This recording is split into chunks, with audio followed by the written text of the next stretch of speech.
Hey guys, it's Brian here, and welcome back to the review for the TheH0RR0Rman's Slashback Challenge. And the theme that Joe the Horror Man has set for this week is titled Wildcard Slashers.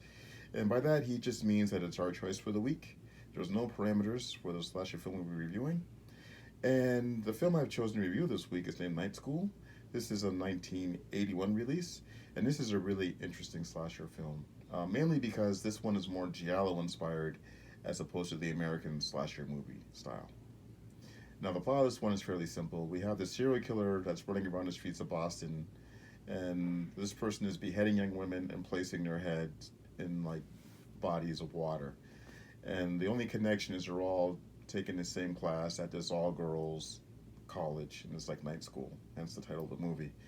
Um, Now, for me, the giallo thing is kind of a plus and a negative at the same time because, like, I was kind of hoping it was going to be a straight up American slasher style film, but because it's a giallo style, they went with the police procedural angle.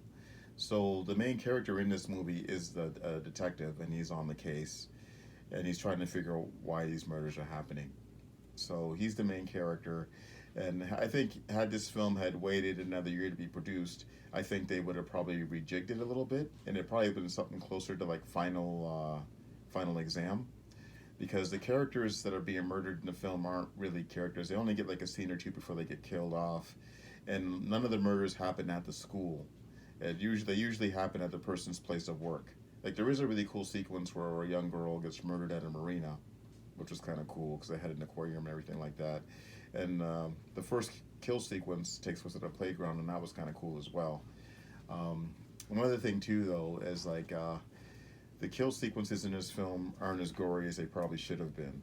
I don't know if they couldn't afford an effects person or not, but even we're talking about beheadings here, and like there are some okay severed head effects, but you never get to see like any decapitations in this movie. It's just like after the effects, and most of the kills happen off screen. In fact, the first kill in this movie we hear about um, after the fact as opposed to seeing it.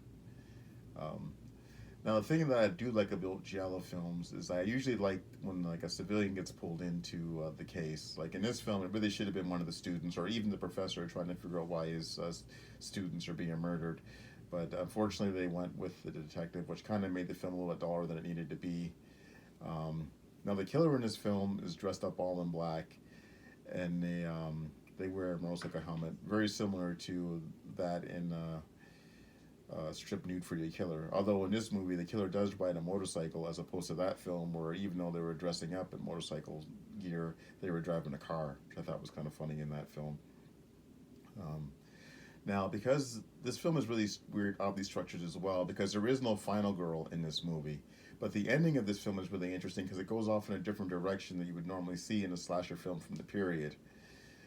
There is no final girl in this. I think I may have already said that. Maybe repeating myself.